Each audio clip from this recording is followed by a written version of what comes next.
नमस्कार, मी प्रमोद सस्ते. आपण पाहताय प्रगती चळवळ.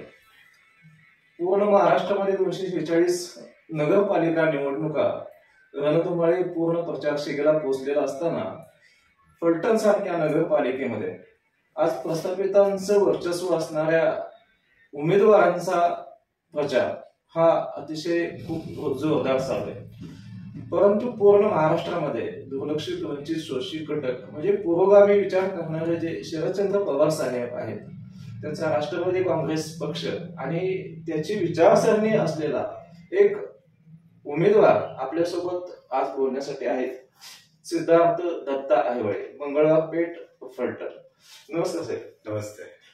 आज फलटण सारख्या एखाद्या सिटीमध्ये आपण एक उमेदवार म्हणून नगरसेवक पदाची जी उमेदवारी आपण डिक्लेअर केलेली आहे, आज प्रचारामध्ये आपण उतरलेला आहे. तर तुमचं नेमकं विजन काय आहे फलटणसाठी?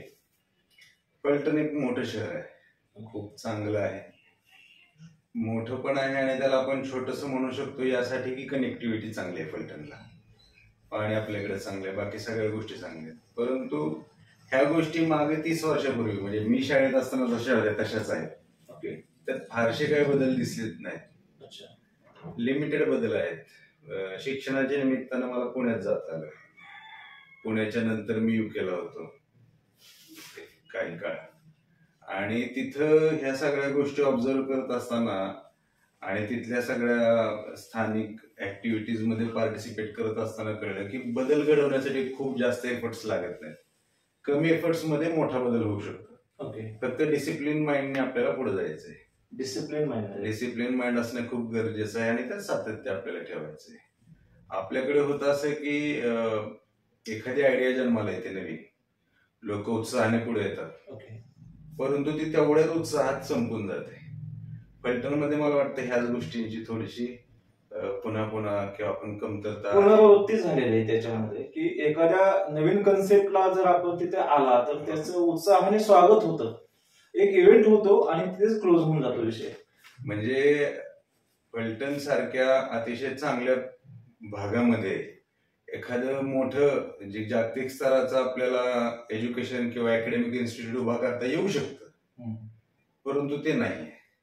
दुर्दैव फलटणचं ते. भारत सरकारने खुलं केलंय FTA माध्यमातून परदेशी युनिव्हर्सिटी भारतात येत आहेत आणि आपण त्याच्यासाठी अप्रोच केला पाहिजे. माझं असं वाटतंय की इथल्या तरुणांना इतका पोटेन्शियल आहे आपल्या ग्रामीण भागात, फलटण ग्रामीण भागाचं आहे, आणि इथल्या तरुणांना जर आपण ग्लोबल स्किल्स आणि नॉलेज देऊ शकलो तर ते जागतिक पातळीवरती आपली चमक दाखवू शकतात.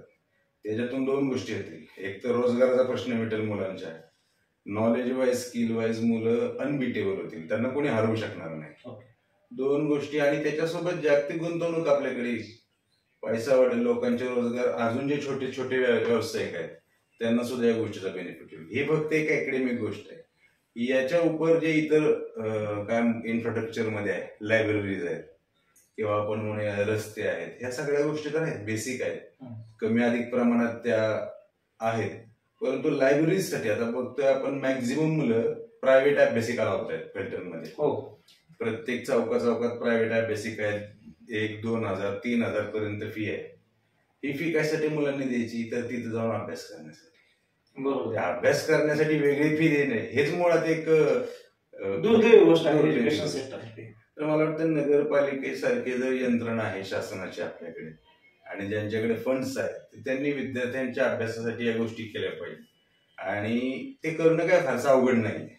त्यात राज्य शासन तुम्हाला सहाय्य करतं, केंद्र शासन करतं, असंख्य एनजीओज आहेत की ज्या उत्सुक आहेत अशी कामं करायला. आपल्याकडे ज्या कंपन्या आता नवीन येत राहतात, त्यांचे जे फंड्स असतात CSR, त्यातून या गोष्टी होऊ शकतात. वेगळं काहीच नाही, हे तुमच्या माझ्या एकट्या डोक्याचं काम नाही. हजारो मुलांचा प्रश्न यातून सॉर्ट आउट होईल, त्यांना अभ्यासिका मिळेल की ज्याच्यामध्ये सगळे रिसोर्सेस असतील. सगळ्यात जास्त फलटणची अडचण काय आहे, इथल्या मुलांना रोजगार नाहीयेत, बेरोजगार मुलांची संख्या वाढत चालली, आणि त्याच्यासाठी म्हणून मला काम करायचंय. तुमचं उद्दिष्ट खूप छान आहे आणि तुमचं साधी स्वतः वैयक्तिक तुम्हाला गेले अनेक वर्ष ओळखतो. वेगवेगळ्या सेक्टर्स मधून तुमचं जे काम आहे ते उठून दिसतं. फलटण मधल्या मंगळवार पेठ हा जो एक दुर्लक्षित भाग आहे, विकासापासून खूप मोठा दुर्लक्षित आणि एक खूप मोठी लोकसंख्या असणारा जो भाग आहे, ज्याच्यामध्ये मूलभूत सुविधांचा अभाव, ह्या प्रश्नावरती दोन्ही प्रस्थापित जी मंडळी आहेत त्यांची निवडणूक जे प्रचार यंत्रणा आहे ती काम करताना दिसते. परंतु तुमचा मुद्दा अतिशय डिफरंट आहे की तुम्ही एज्युकेशनल, तरुण पिढी आणि त्यांचं जे भविष्य आहे, आणि सर्वात महत्वाचं की जागतिक दृष्टीने तुम्ही स्वतः परदेशात शिकलेला आहात, उच्च शिक्षित आहात.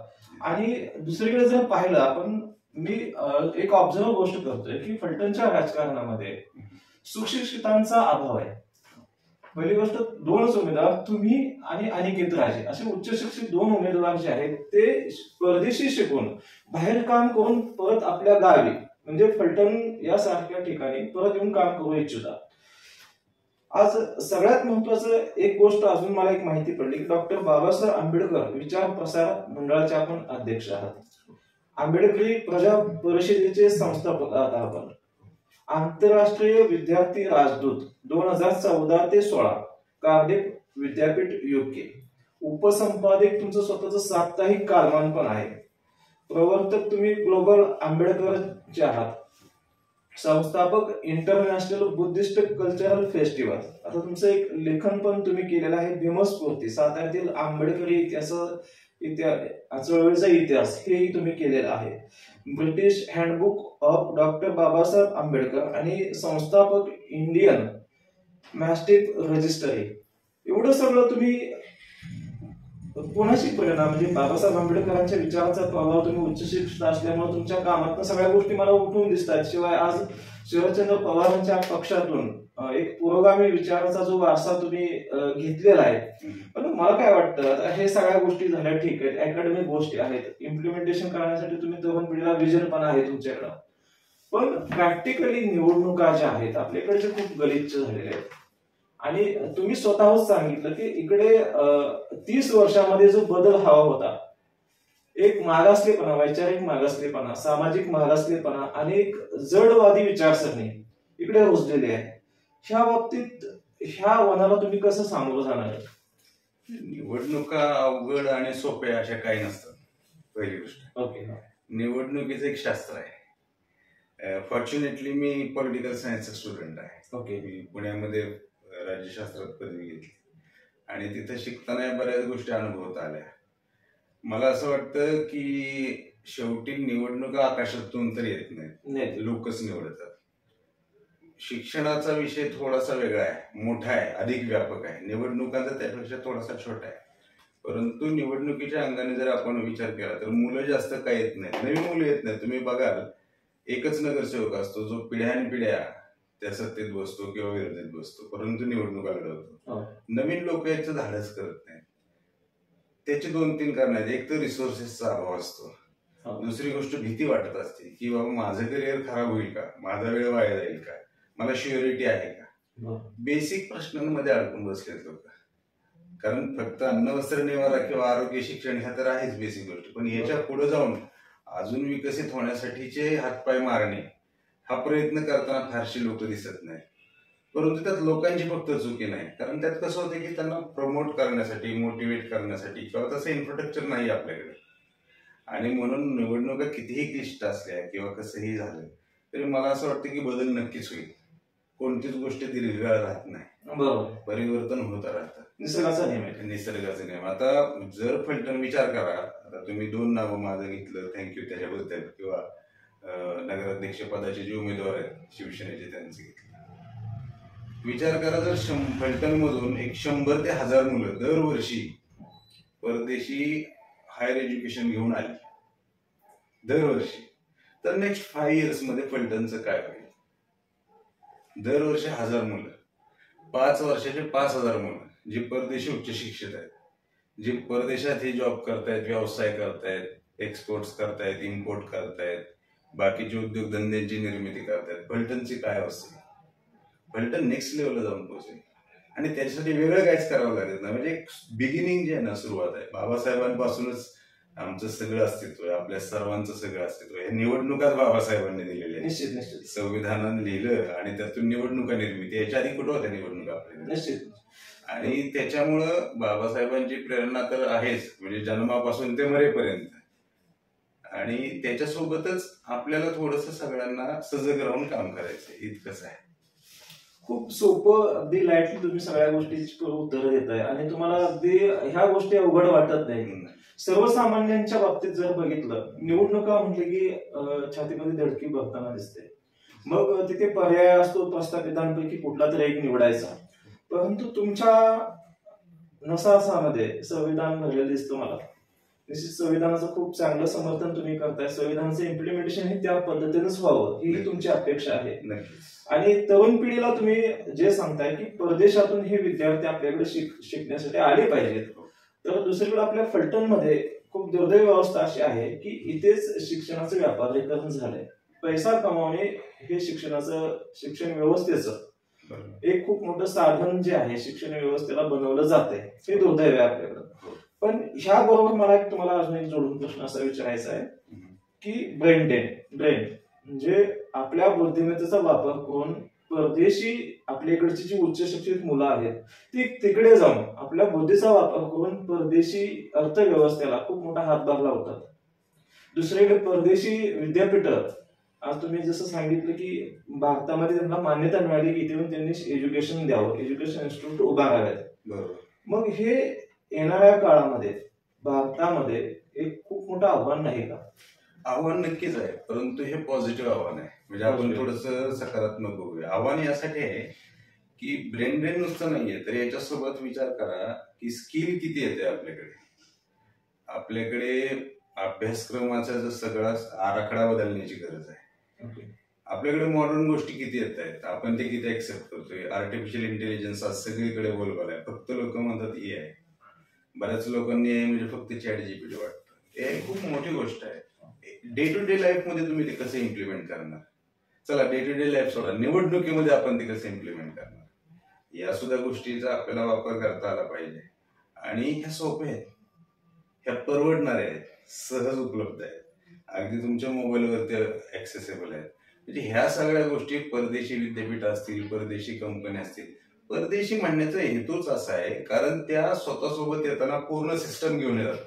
कंपनी ती म्हणजे एकटी कंपनी येत नाही. ती कंपनी आली की त्यात ह्युमन रिसोर्स लागतो, त्यांना माणसांना रोजगार मिळतो, त्याच्या आजूबाजू असलेली छोटे व्यावसायिकांना हातभार लागतो. इथले ज्यांचे रेसिडेन्शियल बिझनेसेस आहेत, कन्स्ट्रक्शन बिझनेसेस आहेत, त्यांना त्याचा फायदा होतो. जे सामान्य लोक राहतात, म्हणजे तुमच्या पूर्ण गावामध्ये कॅश हा फ्लो होत राहतो. आणि कॅश फ्लो होत राहिल्यामुळे लोकांना खूप चांगला आधार मिळतो. बरं तेवढंच होत नाही तर बाकीचं त्याच्यासोबत बाकीचं इन्फ्रास्ट्रक्चर पण डेव्हलप होतं ना. ज्या दिवशी एखादी कंपनी येईल, फॉरेनची कंपनी येईल, तर तिथले रस्ते सुधारतील, तिथले ब्रिजेस डेव्हलप होतील, इन्फ्रास्ट्रक्चर डेव्हलप होईल, एंटायर चेंजेस होतील. आणि ह्या चेंजेसची सुरुवात ह्यातून वेगाने होईल इतर गोष्टींपेक्षा. त्याच्यामुळं हे पॉझिटिव्ह गोष्ट आहे. आव्हान म्हणण्यापेक्षा ही एक संधी आहे आपल्याला, संधी आहे. आणि आपण ह्याकडे संधी म्हणून बघू. महिलांच्या सुरक्षेचं बघा, पर्स्पेक्टिव्ह टोटल बदलून जाईल लोकांचा. खूप पॉझिटिव्ह गोष्टी नक्कीच ह्यातून निर्माण होतील. तुम्ही संकटाला संधी मानताय, हे तुमच्या बोलण्यात एक खूप मोठा. परंतु मला समाज आता तुमच्या एक अतिशय दुर्मिळ व्यक्तिमत्व म्हणून मी तुमच्याकडे बघतोय. कारण समाजामध्ये एवढं पॉझिटिव्ह ऍटिट्यूड असणारं व्यक्तिमत्व मला पाहायला मिळत नाही वैयक्तिक. आणि सर्वात महत्वाचं काय तर लिटरसी. तुम्ही स्वतः वेल एज्युकेटेड आहात आणि वेल एज्युकेटेड असणं आणि लिटरेट असणं ह्या दोन्हीमध्ये फरक आहे. सुशिक्षित निरक्षरांची संख्या समाजामध्ये खूप वाढलेली आहे आणि अशिक्षित साक्षरांची संख्या सुद्धा खूप वाढलेली आहे. मग ह्याकडे कसं बघता? ही विषमता संपवण्यासाठी नेमकं एज्युकेशन पॉलिसीमध्ये कोणता चेंज केला पाहिजे? नाविन्याचा स्वीकार सगळ्यात पहिली गोष्ट. ज्या ज्या नवीन गोष्टी येतात एज्युकेशन मध्ये इम्प्लिमेंट झाली पाहिजे. उदाहरण देऊन सांगतो, एखादी नवीन कन्सेप्ट आली, आपल्याकडे ती पुस्तकात येण्यासाठी वेळ लागतो आणि पुस्तकात आल्यानंतर ते शिक्षकांना ट्रेनिंग देणं आलं, त्याच्या पुढे तो शिक्षक विद्यार्थ्याला ते शिकवेल. ह्या प्रोसेसमध्ये 4-5 वर्ष जातात. या 4-5 वर्षात ती गोष्ट जुनी झालेली असते. जग इतक्या वेगानं बदलते, दररोज नवीन नवीन गोष्टी आता इथं इनोव्हेट होत आहेत. आणि जोपर्यंत आपण इनोव्हेशन ऍक्सेप्ट करणार नाही, नवीन बदलाला ऍक्सेप्ट करणार नाही, तोपर्यंत आपल्याला पुढे जाता येणार नाही. हे तर आपल्याला सर्वांना ऍक्सेप्ट करावं लागेल. दुसरी गोष्ट काय आहे की फक्त एज्युकेशनच नाहीये, तर एज्युकेशन सुरुवात आहे पहिली पाहिजे. जसं तुम्ही म्हणलं की विषमता संपते एज्युकेशननी, ह्यावर आपण सगळेजण ठाम आहोत. कारण 50 वर्षापूर्वी ह्या भारतामधला एक खूप मोठा समाज की ज्याला शिक्षणाचा अधिकारच नव्हता. अगदी हाताच्या बोटावर मोजण्याएवढी 2-4 लोक शिकले. बाबासाहेबांनी शिक्षण घेतलं आणि सगळी व्यवस्था उलटवून टाकली.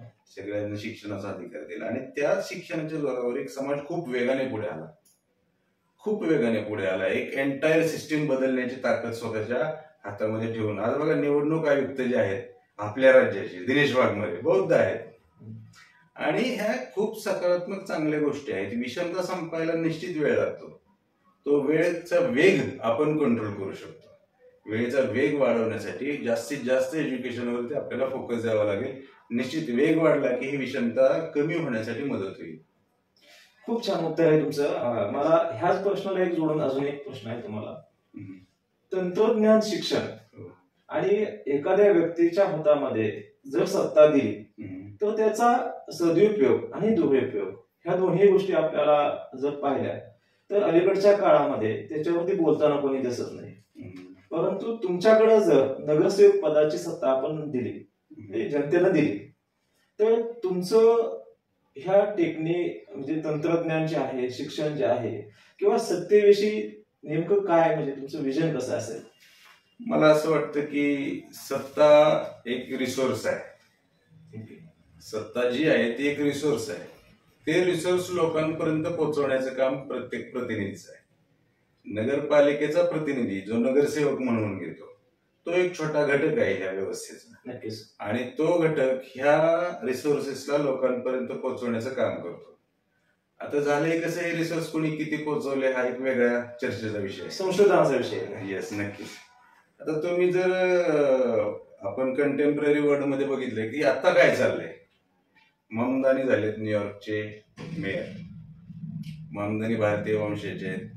आणि ज्या ठिकाणी तुमचा मेयर सोडा साधं कोणी काउन्सिलर होऊ शकत नाही त्या ठिकाणी होते. म्हणजे जगात पूर्ण जगात बदल सुरू आहे. इंग्लंडचे प्राईम मिनिस्टर केअर स्टारमर काय म्हणतात ते म्हणतात आर्टिफिशियल इंटेलिजन्सचे आम्हाला लॅब सुरू करायचे. जगाची पॉलिसी काय, ब्रिटनची पॉलिसी आता सध्या काय झाली फोकस, आम्हाला याच्या लॅब सुरू करायच्या पूर्ण देशभर. आणि त्या मुद्द्यावरती त्यांनी गुगल असेल, मेटा आहे, सगळ्या IT कंपन्यांना एकत्र करायला सुरुवात केली. म्हणजे याच्यामध्ये केअर स्टारमर थोडे स्वतःच्या खिशातले पैसे टाकतात, कंपनी येतात ते पैसे टाकतात. आणि ह्याच्यामुळं काय होतं की हा जो बदल आहे हे जे रिसोर्सेस इकट्ठा करणं आहे, बघा आपण नवीन काहीच करत नाही. जर कोणाचे गैरसमज असतील की मी काहीतरी नवीन क्रिएट करतो, काही नसेल, हे सगळं इथंच असतं. आपण फक्त ते पॉइंट आउट करून लोकांना दाखवायचे आणि ते त्यांच्यापर्यंत पोहोचवायचे. सोपं आहे. जगाच्या बदलासोबत आपल्याला पण बदलावं लागेल. काळासोबत काळाच्या पावलं ओळखून आपण स्वतःची भूमिका ठरवणं खूप महत्वाचं आहे. आणि तुम्ही जसं सांगताय की परदेशी कंपन्या ज्या आहेत, म्हणजे मी आता जस्ट सकाळी आजच्याच पेपरला वाचलं की आंध्रमध्ये अमेरिकेने खूप मोठा AI डेटा लॅब ही परदेशी गुंतवणूक केलेली आहे आता.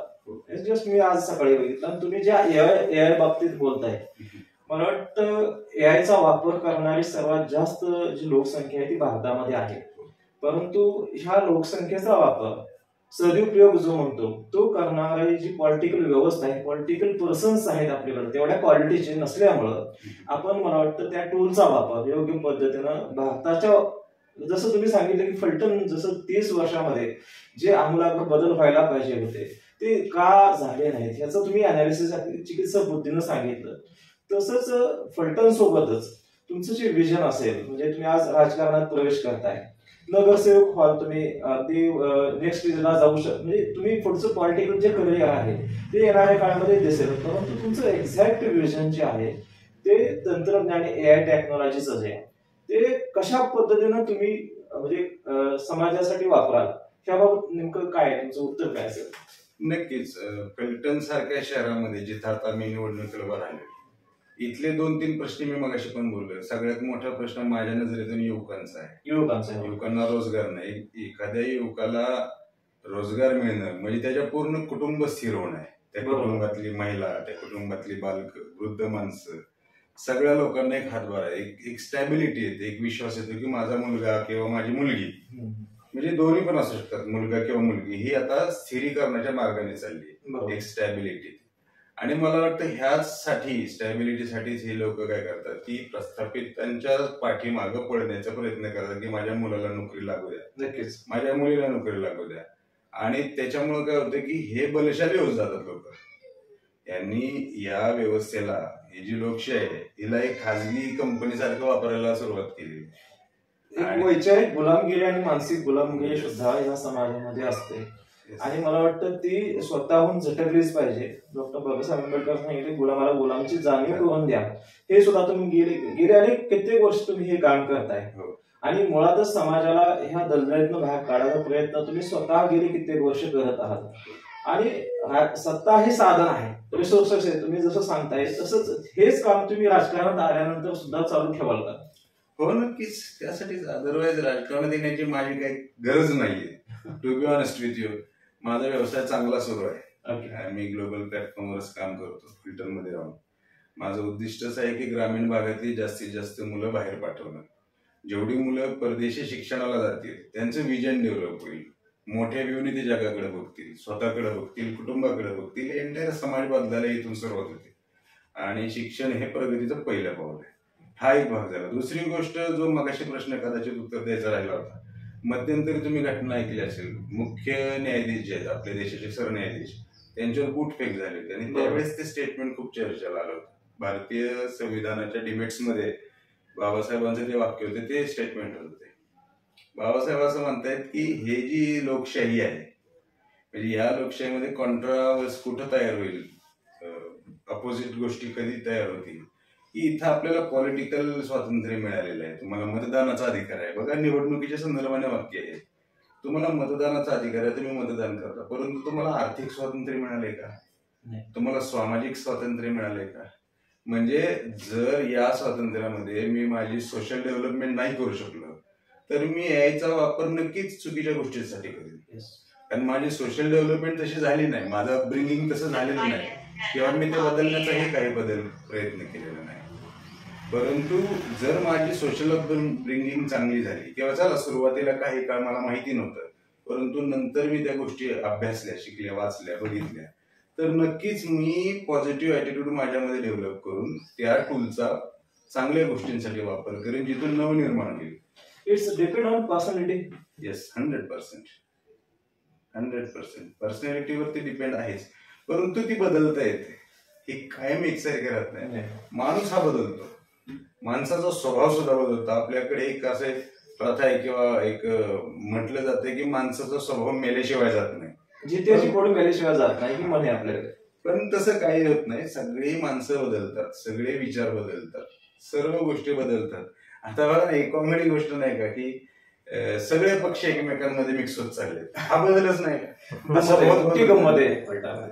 त्यामुळे अशा सगळ्या वातावरणात फलटणची निवडणूक होते, विच इज व्हेरी गुड. खूप चांगली गोष्ट आहे, चांगली गोष्ट, सकारात्मक गोष्ट आहे. आणि प्रस्थापितांना सुद्धा एखाद्या पक्षीय वर्चस्व जे म्हणतो, व्यक्तिगत वर्चस्व जे आहे ते मान्य त्या पक्षामध्ये जर नसेल तर तिथे पक्षांतर करावं लागतं. हे सुद्धा दुर्दैव आहे खूप मोठं. तुम्ही अतिशय चांगल्या पद्धतीने ते विश्लेषण केलं.